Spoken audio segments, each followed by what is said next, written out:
Race something new. Paolo, last question for you. In the future, I'm thinking if that engine is faster, the 22 engine, and we get to somewhere like Austria and you've had time to develop it, do you expect it to start to shine? For sure, before a race, you are always so focused and try to be in the zone.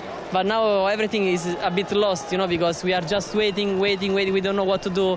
Maybe we go out, maybe we go in, maybe we cannot go.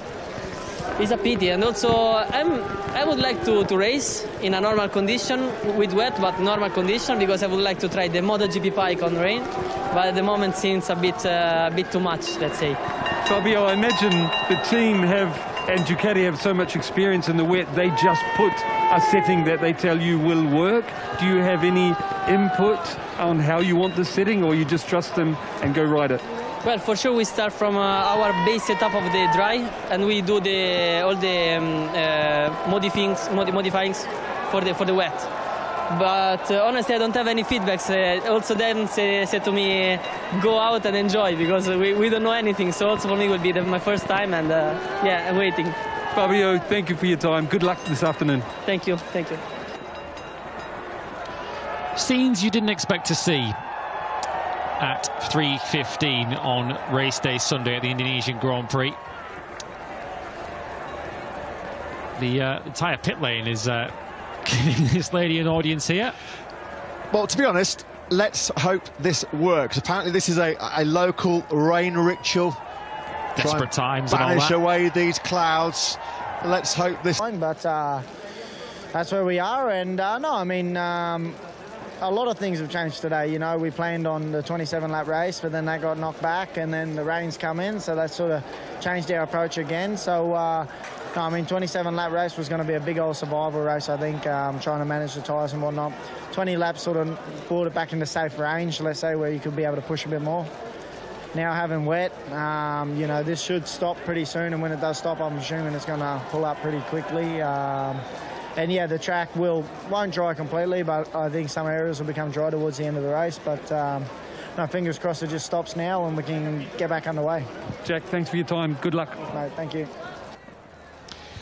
Yeah, thanks, Simon. Thanks to Jack Miller, yeah, echoing the sentiments of all of us here in Indonesia. We do hope that we can get underway for our pole man and our reigning world champion.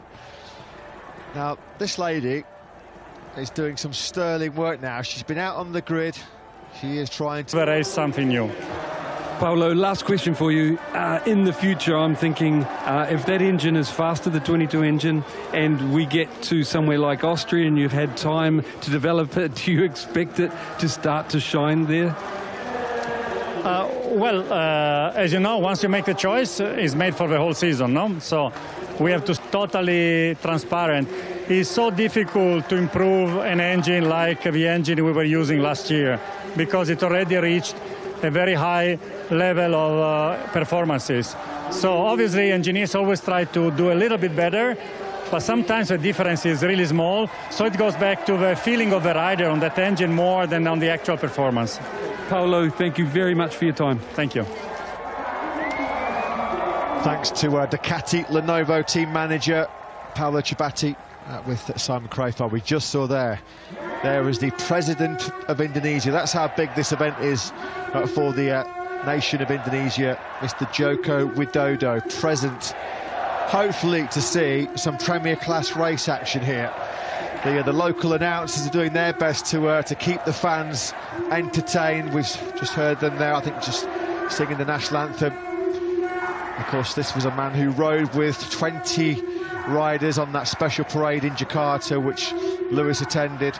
Gave us a real insight and a real flavour into just how popular MotoGP is in this part of the world. It's great to have Mr. Widodo here present for what we hope is going to be a generally, rain handlers control the weather by moving clouds. They service they usually use for big events such as weddings, musics and concerts. Well, let's hope the rain handlers manage to handle this weather. That's a great embrace between two men who've done so much together to bring this sport that we love to a country that loves our sport, MotoGP. Dorna CEO, of course, Carmelo Ezpeleta, embracing and having a conversation here with Mr. Joko Widodo, the President of the Republic of Indonesia.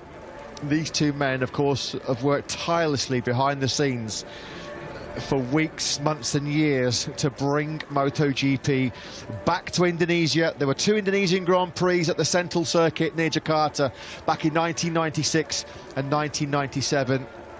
Popularity of MotoGP in Southeast Asia has ballooned and rocketed over the last 20 years or so. I remember going to Malaysia and Sepang when Sepang was first built back in 1999. They struggled to get 10,000 fans through the gate. Now you can get 150,000 fans coming to Sepang.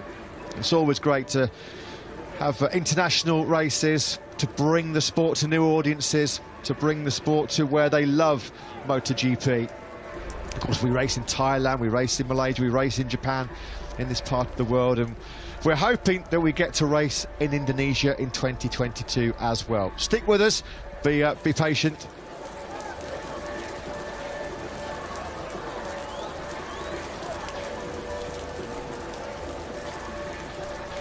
It's been one of the regrets, hasn't it, amongst many of the last 2 or 3 years, of course. Here, the grandstands, this is Franco Uncini and Loris Capirossi.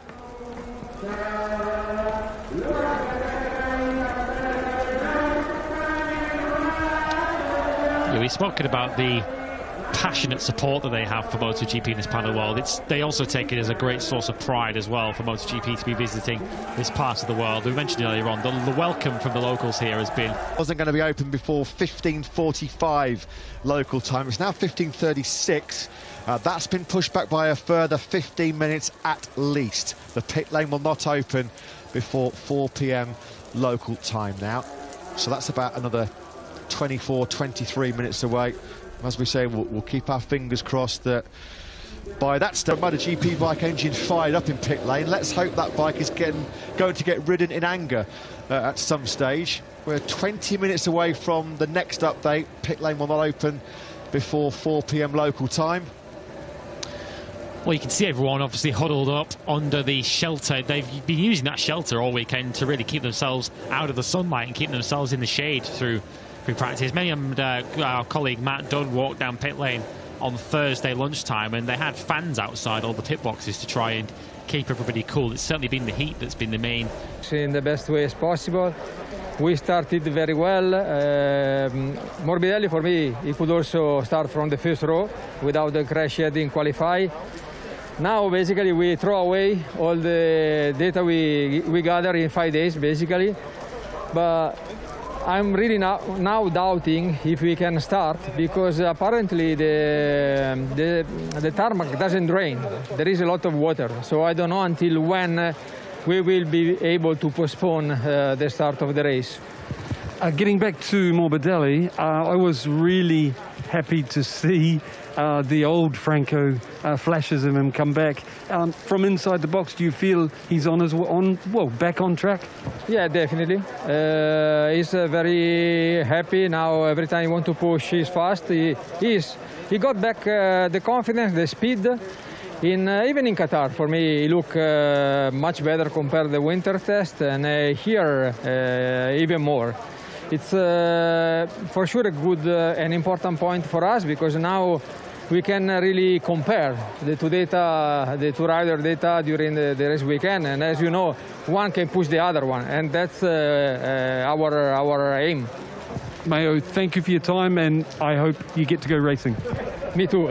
Eyes on the weather radars, the weather technology. Can we glean anything from that little map there as we again look at all the local dignitaries? I really do hope that we can get some MotoGP race action in here, because it would be the perfect way to end what's been such a brilliant weekend all round. As Lewis touched upon, we had a fantastic welcome when we first arrived here in Jakarta. The parade of 20 riders with President Mr. Widodo. It was like rock stars, wasn't it?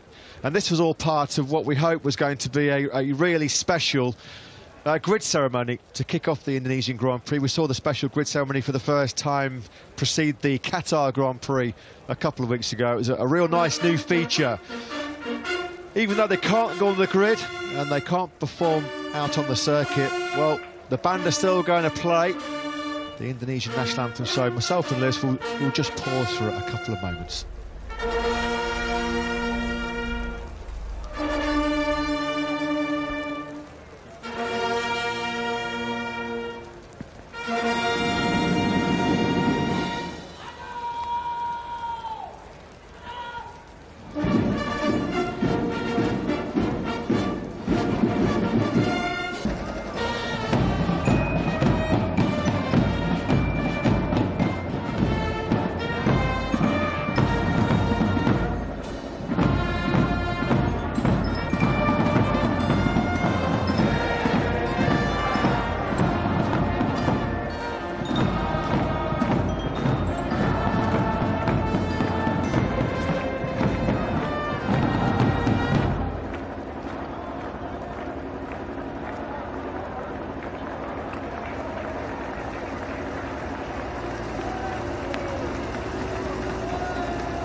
Well, you've got to give credit to the Indonesian authorities here. They're doing everything they possibly can to keep the patient fans, the expectant fans, entertained and occupied as we continue to have this unfortunate rain delay here.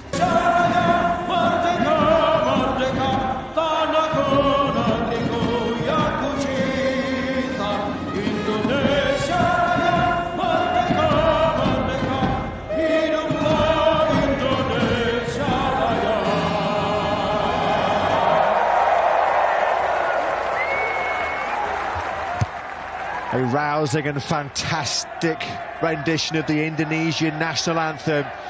Some positive news to bring you as well. It looks like the rain just has started to ease off.